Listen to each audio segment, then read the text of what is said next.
Hi guys, it's சினிமாபுரம். நான் உங்கள் எஸ்டிஹெச். இப்போ நம்ம வந்து எதை பற்றி பேச போகிறோம்னு உங்களுக்கு தெரிஞ்சுக்கணும்னு நினைக்கிறேன். விஜய் வந்து அஃபிஷியலாக அதிகாரப்பூர்வமாக அவருடைய அரசியல் கட்சியை தொடங்கிட்டாருங்க. அதாவது ஒரு 3 பக்க அறிக்கையோட நான் எதுக்காக அரசியலுக்கு வந்தேன், என்னெல்லாம் பண்ண போகிறேன் அப்படி மென்ஷன் பண்ணி தமிழக வெற்றி கழகம் அப்படின்ற பேரில் ஒரு அரசியல் கட்சியை துவங்கிட்டாரு. ஓகேவா? ஸோ ஃபர்ஸ்ட் ஆஃப் ஆல் இந்த நியூஸ் வந்ததுக்கப்புறம் பார்த்தீங்கன்னா வந்து தமிழோட ஃபுல்லாக அவருடைய ஃபேன்ஸ் வந்து அப்படியே கொண்டாடி தீர்க்கிறாங்க. எங்கே பார்த்தாலும் வந்து பட்டாசு வெடிப்பு தான், இனிப்பு தான், அப்படியே இனிப்புலாம் கொடுத்து வந்து ஒரு பெரிய பண்டிகையை கொண்டாடுறாங்க அவங்க ஃபேன்ஸ்லாம். ஸோ அதெல்லாம் ஒரு பக்கம் இருக்கட்டும். இந்த கட்சியோடைய ஆரம்ப புள்ளி நம்ம எங்கன்னு தெரிஞ்சுக்கணும்ல. ஃபர்ஸ்ட் ஆஃப் ஆல் பார்த்தீங்கன்னா விஜயோடைய ஆரம்ப காலத்தில், அதாவது சினிமாவுக்கு வரும்போது பார்த்தீங்கன்னா வந்து அவருடைய அப்பா தான் வந்து அவரை சினிமா கொண்டு வந்தார். அவருடைய இந்த இடத்துக்கு இன்றைக்கி கட்சி அமைக்கிறாருன்னா அது பெரிய உறுதுணையே வந்து அவருடைய அப்பா தான். ஸோ ஆரம்ப காலத்தில் பார்த்தீங்கன்னா அவருடைய அப்பா வந்து விஜய்க்காக பார்த்தீங்கன்னா வந்து இளைய தளபதி விஜய் ரசிகர் மன்றம் அப்படின்ற பேரில் வந்து ஒரு ரசிகர் மன்றம் ஆரம்பிக்கிறாங்க. எதுக்காக பார்த்தீங்கன்னா தன் மகனுக்கு வந்து ஒரு நிரந்தர இடம் கிடைக்கணும். ஸோ அதுக்காக வந்து இளைய தளபதி விஜய் ரசிகர் மன்றம் அப்படின்ற பேரில் ஒரு ரசிகர் மன்றம் ஆரம்பிக்கிறாரு. ஸோ அப்போ வந்து அந்த ரசிகர் மன்றத்துக்கு ஆள் இல்லை.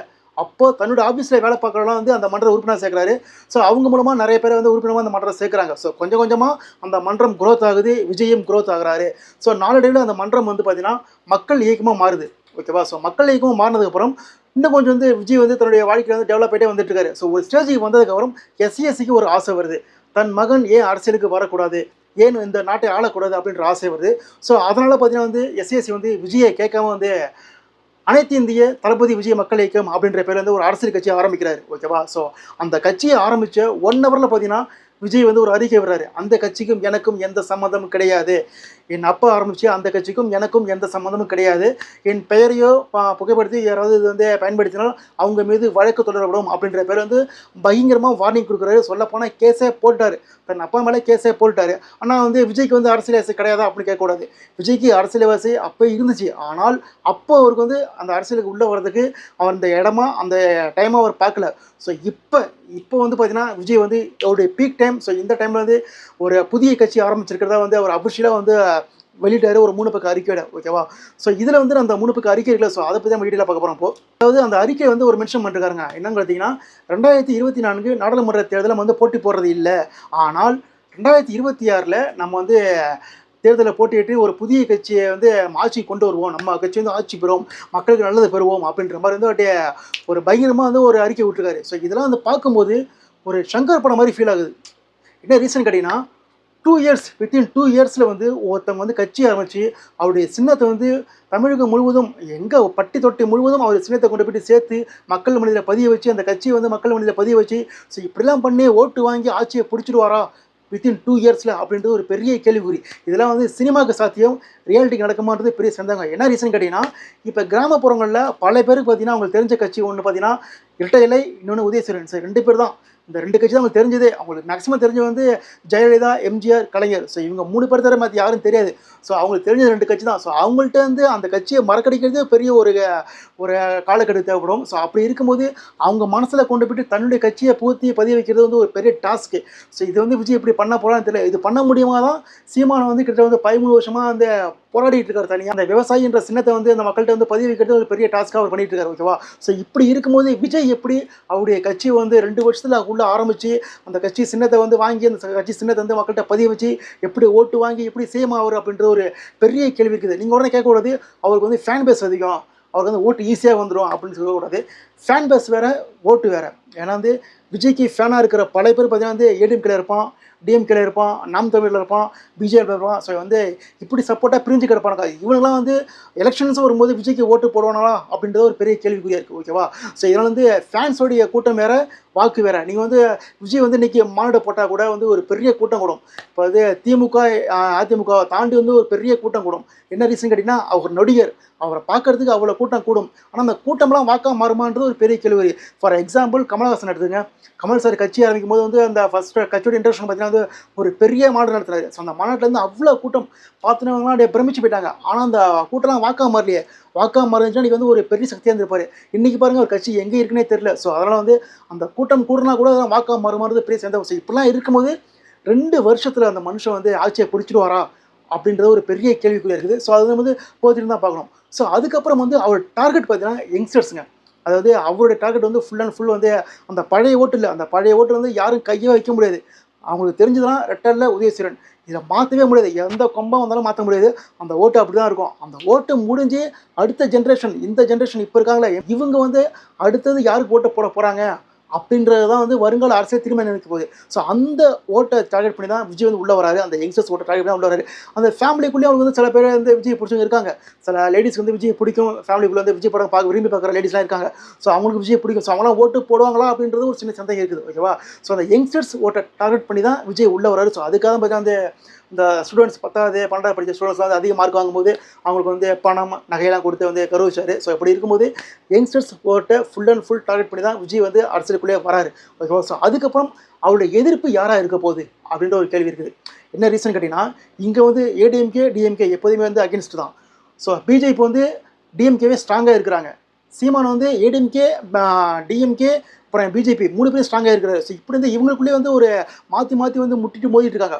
ஸோ இதுக்குள்ளே விஜய் வரும்போது யாரை வந்து எதிர்ப்பார், யாரை டார்கெட் பண்ணி அடித்து வந்து அரசியலில் வந்து களம்பாச்சு பெரிய ஆளாக மாறுவார் அப்படின்ற ஒரு கேள்விக்குறி இருக்குது. அதுக்கு விடை பார்த்தீங்கன்னா அந்த அறிக்கை, இன்றைக்கி அவர் விட்ட அறிக்கையில் பார்த்தீங்கன்னா ஒரு ஸ்டேட்மெண்ட் கொடுத்துருக்காரு. இங்கே நிர்வாக சீர்கேடற்ற அரசியலும் ஊழல் மிகுந்த அரசியல் கலாச்சாரம் நடைபெற்றிருக்குது அப்படின்ற மாதிரி சொல்லிருக்காரு. ஸோ அதில் வந்து யாரை மென்ஷன் பண்ணுறோம் உங்களுக்கு தெரியும். ஏன்னா வந்து ஒருத்தர் வந்து அரசியலுக்கு வராருன்னா ஆளுங்கட்சியை தாக்கி தான் அரசியலுக்கு வரணும். ஓகேவா? ஸோ அதனால் வந்து ஊழல்னு சொல்லும்போது வந்து எந்த கட்சியை மென்ஷன் பண்ணுறாரு அப்படின்ற மாதிரி நமக்கு வந்து சொல்ல தேவையில்லை. அது உங்களுக்கு தெரியும். ஸோ அதுக்கு அடுத்த வரையில் பார்த்தீங்கன்னா வந்து மதப்பிளவு ஏற்படுத்துகிற கட்சி அரசியல் நடந்துட்டு இருக்கு அப்படின்ற மாதிரி சொல்கிறாரு. உங்களுக்கு அதுவும் தெரியும். மதத்தை வச்சு எந்த கட்சி வந்து அரசியல் பண்ணுற மாதிரி சில பேர் சொல்கிறாங்க. நம்ம சொல்லலை, சொல்கிறாங்க. மதத்தை வச்சு இந்த கட்சி அரசியல் பண்ணுது, ஊழல் கட்சின்ற மாதிரி வெளில சொல்லிப்பாங்க. ஓகேவா? ஸோ அது உங்களுக்கு தெரிஞ்சிருக்கும். அவர் எந்த கட்சியை டார்கெட் பண்ண போகிறாரு அப்படின்றது தெரிஞ்சிருக்கும். அதில் அவர் ஸ்ட்ராங்காக இருந்தார்னா ஒரு பெரிய ஒரு வரவேற்பு அவருக்கு நிச்சயம் கிடைக்கும்.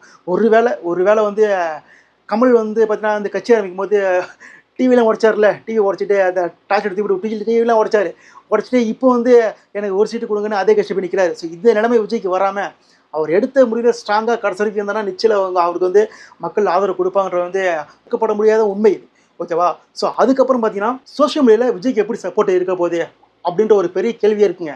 என்ன ரீசன் கேட்டிங்கன்னா, இப்போ விஜய் கட்சி ஆரம்பிச்சார்னா அவர் வந்து அகேன்ஸ்டாக பார்த்தீங்கன்னா வந்து DMK IT wing, BJP IT wing, ADMK IT wing, so எல்லாம் சேர்ந்து விஜய் அடிப்பாங்க.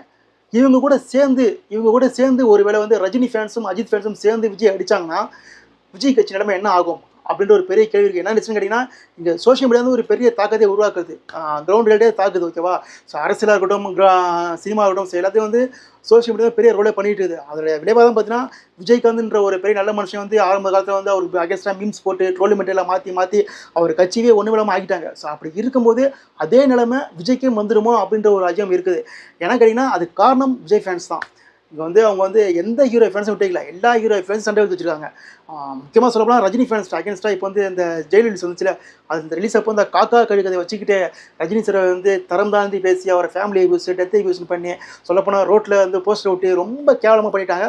ஸோ இதெல்லாம் மறந்து ரஜினி ஃபேன்ஸ் வந்து விஜய்க்கு சப்போர்ட் பண்ணுவாங்களா அப்படின்ற ஒரு கேள்வி இருக்குது. ஆனால் ரஜினி சாரே வந்து லால் சில மாநில லான்ச்சில் வந்து எந்த பிரச்சனையும் இல்லைப்பா, எல்லாம் ஒன்றா இருக்குப்பான்னு சொல்லிட்டு போயிட்டாரு. ஸோ இதெல்லாம் கேட்டுட்டு ரஜினி ஃபேன்ஸ் வந்து விஜய்க்கு சப்போர்ட் பண்ணுவாங்களா அப்படின்ற ஒரு கேள்வி இருக்குது. விஜய் ஃபேன்ஸ் அஜித் ஃபேன்ஸ் நம்ம சொல்லவே தேவையில்ல, ஒரு நீண்ட நெடுகால சண்டை இது. ஸோ அதனால் வந்து அஜித் ஃபேன்ஸே விஜய்க்கு சப்போர்ட் பண்ணுவாங்களா அப்படின்ற ஒரு கேள்வி இது. ஸோ விஜய் ஃபேன்ஸ் மூடிக்கிட்டு சும்மா இருந்தாலே 2 ஃபேன்ஸ் சப்போர்ட் பண்ணுவாங்க. ஆனால் இப்போ பார்த்தீங்கன்னா சில தற்கூரிகள் வந்து 2 ஹீரோயும் திடீர்னு கிடக்குது. ஸோ அதெல்லாம் தெரியல. விஜய்க்கு அரசியல் வச்சு ஆரம்பிச்சிட்டாரு. ஸோ அது அவரு தான் பெரிய பாதிப்புன்றது அதுக்கு தெரியல. ஸோ அதெல்லாம் மூடிட்டு சும்மா இருந்தாலே 2 ஃபேன்ஸும் அந்த ஹீரோக்கு சப்போர்ட் பண்ணுவாங்க. ஒரு வேளை வந்து விஜய்க்கு சப்போர்ட்டாக வந்து Ajith fans, Rajini fans, Vijay fans 3 பேரும் சேர்ந்து சோஷியல் மீடியாவில் வந்து ஒரு சம்பவம் பண்ணாங்கன்னா அவங்க ஆப்போசிட்டாக எந்த கொம்பும் நிற்க முடியாது. ஓகேவா? ஸோ சோஷியல் மீடியாவை ஆடுறதே பார்த்தீங்கன்னா விஜய் ஃபேன்ஸ், அஜித் ஃபேன்ஸ் 2 பேர் தான். ஸோ 2 ஃபேன் பேஸும் ஒன்றா சேர்ந்து ஒரு ஹீரோ வந்து முன்னிறுத்தி அவங்க வந்து இவர் நான் சப்போர்ட் பண்ணுறேன்னு சொன்னாங்கன்னா ஆப்போசிட்டாக எவன் நிற்பான்? எந்த கொம்பு நிற்க முடியாதுங்க. கிட்டத்தட்ட 10 மில்லியன் ட்வீட்ஸ் போடுவாங்க. வேர்ல்டு வைட் ட்ரெண்டிங் நம்பர் 1 கொண்டு வருவாங்க 5 நிமிஷத்துல. ஸோ முரட்டு சம்பவம் பண்ணுவாங்க. ஆனால் இதெல்லாம் நடக்குமா? நடந்தால் நல்லது விஜய்க்கு. ஆனால் நடக்குமா அப்படின்றது ஒரு பெரிய கேள்விக்குறி இருக்குது. ஓகேவா? உடனே வந்து மாற்றம் தரேன்னு சொல்கிறாரு விஜய். அவர் என்ன பெரிய புனிதரா அப்படின்னு கேட்கக்கூடாது. அவர் வந்து புனிதர்லாம் கிடையாதுங்க. அவர் ஒரு சராசி மனுஷன் தான். நிறையா தவறுலாம் பண்ணிருக்காரு. சொல்ல போனால் டேக்ஸ் கட்டாமல் கவர்மெண்ட் ஏமாற்றி ஃபைன்லாம் கட்டிருக்காரு. ஸோ அந்த கூத்து நடந்திருக்குது. அது மட்டும் இல்லாமல் வந்து சிகரெட்டே பிடிக்க மாட்டோம் சொல்லிட்டு சிகரெட்லாம் பிடிச்சாரு. ஸோ அதெல்லாம் நடந்திருக்குது. ஓகேவா? ஆனாலும் நிறைய நடத்திட்டும் பண்ணிருக்காருல. இப்போ ரீசெண்டாக பாருங்கள், இந்த திருநெல்வேலியில் வந்து மழை பெஞ்சு வெள்ளத்தில் பாதிக்கப்பட்டப்போ நேரில் பார்த்து அவங்க எல்லாருக்கும் வந்து துணிமணிலாம் கொடுத்தாருல. ஸோ அப்போ வந்து கல்வி மாணவர்கள்லாம் வந்து கூட்ட வச்சு பணம் கொடுத்தாரு, செயின் கொடுத்தாரு. ஸோ அதெல்லாம் வந்து ஊக்குவிச்சாரு. ஸோ அது நிறைய நலத்திட்டங்கள் பண்ணிருக்காரு. உடனே வந்து அதெல்லாம் அரசியல் ஆதாயம், அரசியல் விளம்பரம் அப்படின்னு கேட்கக்கூடாது. எல்லாருமே வந்து அரசியல் விளம்பரத்துக்காக தான் பண்ணுவாங்க அரசியல்வாதி விளம்பரம்லாம். ஓகேவா? ஸோ எவனை உதவி பண்ணாலும் அவங்களுக்குள்ளே வந்து ஒரு அரசியல் ஆதாயம் இருக்கும். ஃபார் எக்ஸாம்பிள் ஆளுங்கட்சியே வந்து உதவி பண்ண கூட அதில் செக்யூரிட்டி தான் கொடுப்பாங்க. ஸோ அதனால் வந்து ஒரு சின்ன விளம்பரம் அவங்களுக்குள்ள இருக்கும், யார் பண்ணுறாங்க அது காட்டுறதுக்கு ஒரு விளம்பரம் இருக்கும். ஆனால் விஜய் வந்து அவருடைய சொந்த காசை போட்டு பண்ணார். நீ வந்து ஒரு 5 ரூபா மற்றவங்களுக்கு கொடுக்குறது எப்போ யோசிப்பேன். அந்த மனுஷன் வந்து பல லட்சம் வந்து கொடுத்து அதில் வந்து மற்றவங்களுக்கு வந்து நல்லது பண்ணுறாருன்னா அது வந்து மிக மிக வந்து பாராட்டப்பட வேண்டிய விஷயம். ஸோ அது வந்து குத்தம் சொல்ல எதுவுமே கிடையாது. விளம்பரம் தான் இருந்துட்டு போட்டுமே, பட் இருந்தாலும் சொந்த காசு செலவு பண்ணுறாரு, அதுவே பெரிய விஷயம் இல்லை. ஸோ அதனால் அவருக்குள்ள ஒரு நல்ல மனசு இருக்குது. ஸோ அதை வந்து நம்ம சொல்ல வரோம். அவனுக்கு புனிதெல்லாம் கிடையாது, பட் இருந்தாலும் ரொம்ப தீவிரம் கிடையாது. ஸோ அப்புறம் பார்த்தீங்கன்னா அந்த அறிக்கையில் வந்து லாஸ்ட்டாக மென்ஷன் பண்ணியிருந்தாங்க. அதாவது இப்போ நான் நடிச்சிட்டு இருக்க படம் தான் லாஸ்ட்டு. அந்த படம் முடிஞ்சதுக்கு அப்புறம் நான் மக்களுக்காக ஃபுல்லாக பணியாற்ற போகிறேன். அதுவே வந்து என் மக்களுக்கு நான் பண்ணுற மிகப்பெரிய நன்றி கடன் அப்படி மாதிரி போட்டிருக்காரு. ஸோ வந்து இந்த நியூஸ் கேட்கும்போது வந்து ஒரு பெரிய சல்யூட் கொடுக்கலாம் விஜய்க்கு. என்ன ரீசன் கேட்டிங்கன்னா, ஒரு மனுஷன் வந்து அரசியலையும் பார்த்துட்டு சினிமா பார்த்துட்டு இருந்தாருன்னா அவருக்கு வந்து ஃபுல் அண்ட் ஃபுல் அவரோட மைண்ட் வந்து பணத்தில் மட்டும்தான் இருக்கும். ஃபார் எக்ஸாம்பிள் நீங்கள் வந்து இப்போ வந்து ஒரு கட்சி ஆரம்பிக்கிறீங்க, கட்சி ஆரம்பித்து உங்கள் ஓட்டை நீங்கள் வந்து வெளியே காட்டிட்டீங்க. அந்த ஓட்டை வச்சுக்கிட்டு நீங்கள் வந்து வேறு கட்சியில் போய்ட்டு சீட்டு கட்டி அதில் பணம் வாங்கி சம்பாதிப்பீங்க, ஓகேவா? ஸோ இந்த பக்கம் சினிமா வருஷத்துக்கு 2 படம் 3 கோடி சம்பளம். ஸோ இந்த பக்கம் பணமும் வந்துடும். ஸோ இதனால் வந்து உங்கள் ஃபுல் அண்ட் ஃபுல் மைண்டு ஃபுல்லாக பணத்திலே இருக்கும். ஸோ நான் விஜய் வந்து நான் இனிமேல் சினிமா நடிக்க மாட்டேன் அப்படின்னு சொல்கிறது ஒரு பெரிய ராயல் சொல்லிட்டு என்ன ரீசன் கேட்டிங்கன்னா, இது அவருடைய பீக் டைம். அவர் வந்து லாஸ்ட்டாக வந்து பீஸ்ட் ஃப்ளாப்பு, வாரிசு ஃப்ளாப்பு, லியோ சரியாக போகல. ஸோ இதெல்லாம் ஒரு பக்கம் இருக்குது. இருந்தாலும் விஜய்க்கு தனி பிஸ்னஸ் இருக்குது. அவர் வந்து இன்றைக்கி ஒரு ஹீரோவாக நடித்து ஒரு 3 வருஷத்துக்கு வந்து ஹீரோ நடிச்சா கூட அவருக்கு 200 கோடி சம்பளம் கொடுக்குறதுக்கு ஆள் ரெடியாக இருக்காங்க. ஸோ அப்படி இருக்கும்போது அந்த பணத்தெல்லாம் தேவையில்லை விட்டுட்டு ஒரு மனுஷன் வந்து அரசியலுக்கு வராருன்னா அது வந்து ஒரு மிகப்பெரிய சல்யூட் விஜய்க்கு, ஓகேவா? ஸோ வந்து நம்ம வந்து மறுக்கவே தேவையில்லை, ஒரு பெரிய சல்யூட் தான் விஜய்க்கு. ஆனால் இதில் ஸ்ட்ராங்காக இருக்கணும். கமல் சார் பாருங்கள், கமல் சார் வந்து கட்சி ஆரம்பிச்சார். கட்சி ஆரம்பிக்கும் போது கையில் எந்த படம் இல்லை. ஸோ ஒரு எலெக்ஷனில் பார்த்தாரு, எலெக்ஷன் சரியாக ஓட்டு இல்லை. உடனே விக்ரம் படம் பண்ணார். விக்ரம் ஒரு பெரிய ஹிட்டு. விக்ரம் ஹிட் வச்சுங்க. இப்போ பாருங்கள் கையில் 10 படம் இருக்குது. கட்சி என்ன ஆச்சுன்னே தெரில. ஸோ இப்படி இருக்கும்போது விஜய் அந்த தப்பை பண்ணாமல் நீங்கள் வந்து கட்சி ஆரம்பிங்க. உங்களுக்கு 2026 ஓட்டு விழுதோ இல்லையோ நீங்கள் ஸ்ட்ராங்காக இருங்க. ஒரு வேளை வந்து ஓட்டு விழலைன்னா நீங்கள் இதுலேயே ஸ்ட்ராங்காக இருக்கணும். நீங்கள் ஸ்ட்ராங்காக இருந்தால் தான் உங்களுக்கு வந்து மக்கள் வந்து ஆதரவு தொடர்ந்து கொடுப்பாங்க. இந்த ஓட்டு விழுன்றதுக்காக நீங்கள் கட்சி விட்டு நீங்கள் சினிமாக்கு வந்துட்டீங்கன்னா அப்புறம் கமல் கட்சினால தான் உங்கள் கட்சிக்கு வரும், ஓகேவா? ஸோ வந்து மக்கள் வந்து முடிவு பண்ணிப்பாங்க. நீங்கள் வந்து ஸ்ட்ராங்காக கடைசி வரைக்கும் உங்களுக்கு அரசியலே இருந்தீங்கன்னா மக்கள் நிச்சயம் உங்களுக்கு வந்து ஒரு நாள் வந்து உங்களுக்கு வந்து நிச்சயம் ஆதரவு கொடுப்பாங்க. நீங்கள் எதிர்பார்க்குற இடத்த மக்கள் உங்களுக்கு நிச்சயம் கொடுப்பாங்க, ஓகேவா? ஸோ அதனால் நீங்கள் வந்து தொடர்ந்து நீங்கள் போராடணும். அரசியல் மட்டுமே, சினிமா பக்கம் திரும்பி வரக்கூடாது. இதே மாதிரி தான் தெலுங்கில் வந்து சிரஞ்சீவி, பவன் கல்யாண் இவங்களாம் வந்து கட்சி அமைக்கும் போது நான் சினிமா விட்டு போகிறேன் அப்படின்னு போட்டாங்க. ஆனால் திரும்பி கட்சியில் ஓட்டே விழல, எங்கேயுமே யாரும் வாக்களிக்கல, உடனே திரும்பி சினிமாவுக்கு வந்துட்டாங்க. ஸோ அந்த தவறுலாம் விஜய் பண்ணாமல் தொடர்ந்து அவர் பாட்டுக்கு அரசியலே பயணிச்சார்னா அவருக்கான இடம் நிச்சயம் அவருக்கு அரசியலே கிடைக்கும்ன்றது ஒரு மிகப்பெரிய வேண்டுகோள் விஜய்க்கு. அவர் திரும்ப அந்த பக்கம் வரக்கூடாது. ஏன்னா மிகப்பெரிய சல்யூட். ஆனால் ஒரு சின்ன வருத்தம் இருக்குது. நான் விஜய்ன்ற வந்து ஒரு மிகப்பெரிய என்டர்டைன்மெண்ட் ஹீரோங்க. அவர் தமிழ் சினிமாவில் நம்ம எவ்வளோ விமர்சனம் இருக்கிறது மேலே, பட் இருந்தாலும் ஒரு மிகப்பெரிய என்டர்டைன்மெண்ட் ஹீரோ விஜய். ஸோ அவர் வந்து தமிழ் சினிமா மிஸ் பண்ணுற ஒரு சின்ன வருத்தம் இருக்குது, ஓகேவா? ஒருவேளை நீங்கள் வந்து அந்த 2 வருஷம் நீங்கள் வந்து கழிச்சு உங்களுக்கு ஓட்டு விளையாண்டு திரும்பி சினிமாக்கு வந்தீங்கன்னா உங்களுக்கு இப்போ இருக்கிற பீக் டைம் இப்போ இருக்காது. இப்போ நீங்கள் வந்து ஒரு உங்களுக்கு வந்து 7 கோடி கொடுக்க சம்பளம் கொடுக்க ஆல்ரெடி இருக்குன்னா அப்போ உங்களுக்கு அவ்வளோ கோடி கொடுக்க மாட்டாங்க, ஓகேவா?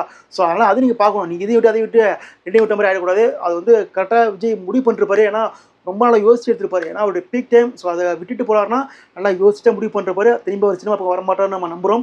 பட் ஏதோ சின்ன வருத்தம் இருக்குது. ஆனால் விஜய் அதில் முடிவில் ஸ்ட்ராங்காக இருக்கணும் அப்படின்றது நம்மளுடைய வேண்டுகோள், ஓகேவா? ஸோ அதுக்கப்புறம் பார்த்தீங்கன்னா லெட்ரி பேட் பார்த்தீங்களா? லெட்ரி பேட் வந்து நீங்கள் வந்து டிஃப்ரெண்ட் பார்த்தீங்களா? ஒன்று விஜய் அப்படின்னு இருக்கும். இது வரைக்கும் பார்த்தீங்கன்னா விஜயோட லெட்ரி பேட் எல்லாத்தையும் பார்த்தீங்கன்னா ஜோசப் விஜய் அப்படின்னு மென்ஷன் ஆகிருப்பேன். இந்த மெர்சல் படம் வந்தப்போ பார்த்தீங்கன்னா வந்து ஹச்ராஜா வந்து ஒரு இஷ்யூ அனுப்பினார். விஜய் கிறிஸ்தவன் தானே அப்படின்ற மாதிரி அனுப்பினார். ஸோ அப்போ வந்து விஜய் ஆமாம் நான் கிறிஸ்தவன் தான் அப்படின்ற மாதிரி போட்டு ஜோசப் விஜய் அப்படின்னு போட்டு தான் லெட்ரி பேட் கொடுத்தாரு. ஸோ அதுக்கப்புறம் அவர் போட்ட எல்லா நியூஸ்லையும் பார்த்தீங்கன்னா லெட்ரி பேட்டில் வந்து ஜோசப் விஜய் தான் இருக்கும், ஓகேவா? சொல்லப்போனால் வந்து அவர் படங்களே தொடர்ந்து வந்து கிறிஸ்தவ தான் வந்து முன்னிறுத்தி பேசினார். அப்படி இருக்கும்போது இப்போ பார்த்தீங்கன்னா அந்த ஜோசப்பை தூக்கிட்டு விஜய் மட்டும் கொடுத்துருக்காரு. ஸோ இது வந்து ஒரு பெரிய ஒரு மாற்றம். என்னன்னா நான் எல்லா மதத்துக்கும் சொந்தக்காரன், எந்த மதத்தையும் வந்து தூக்கி தேவையில்லை, நான் எல்லா மதத்துக்கும் சொந்தக்காரன் அப்படின்ற மாதிரி தான் அவர் சொல்ல வராரு நம்ம தோணுது. ஆனால் சில பேர் வந்து என்ன சொல்கிறாங்கன்னா சில ராசிக்கும் தேவைக்கும் ஊரார் கால் பிடிப்பான எம்ஜிஆர் சாங்கை போட்டு கலாச்சிட்டு இருக்காங்க. ஸோ அது ஒரு பக்கம் இருக்குது விமர்சனம். பட் இருந்தாலும் நம்ம பார்வையில் பார்த்தீங்கன்னா நான் எல்லா மதத்துக்கும் சொந்தக்காரன் விஜய் சொல்ல வராரோ அப்படி தான் நம்ம தோணுச்சு, ஓகேவா? ஸோ அதுக்கப்புறம் மொத்தத்தில் வந்து விஜய் சார் வந்து கட்சி ஆரம்பிச்சாரு. அவருடைய ஃபியூச்சர் போட்டி பார்த்தீங்கன்னா அண்ணாமலை, உதயநிதி, சீமான், ஸோ இப்படி தான் இருக்கும் போது ஏன்னா ஃபியூச்சர் ஃபுல்லாக யங்ஸ்டர்ஸ் ஃபுல்லாக தான் களமாற போகிறாங்க. ஸோ மக்கள் வந்து யாருக்கு வந்து ஆதரவு கொடுக்க போகிறாங்க நமக்கு தெரியல. நம்ம ஏற்கனவே வருத்தம் இருக்குங்க. இப்படியே வந்து சூப்பர் ஸ்டார் ரஜினி சார் வந்து கட்சி ஆரம்பிக்க வச்சாமே சொல்லிட்டு கடைசி டைமில் வந்து அந்த டைமில் கொரோனா பீக்கில் இருந்தப்போ அவருடைய உடல்நிலை அவருடைய வயதாகமான மனதில் கொண்டு அவர் வந்து கட்சி ஆரம்பிக்க முடியல. ஸோ அப்போ ஒரு சின்ன வருத்தம் மேலே ரஜினி சார் கட்சி ஆரம்பிக்க அப்படின்ற வருத்தம் இருந்துச்சு. ஆனால் இப்போ ரஜினி சார் விட்டதை விஜய் சார் கையில் எடுத்து அவர் கட்சி ஆரம்பிக்கும் போது அது ஸ்ட்ராங்காக இருந்து கடைசி வரைக்கும் வந்துட்டாருன்னா ஒரு மிகப்பெரிய சந்தோஷம் சொல்லிட்டு மீண்டும் சந்திப்போம். Tata, bye bye.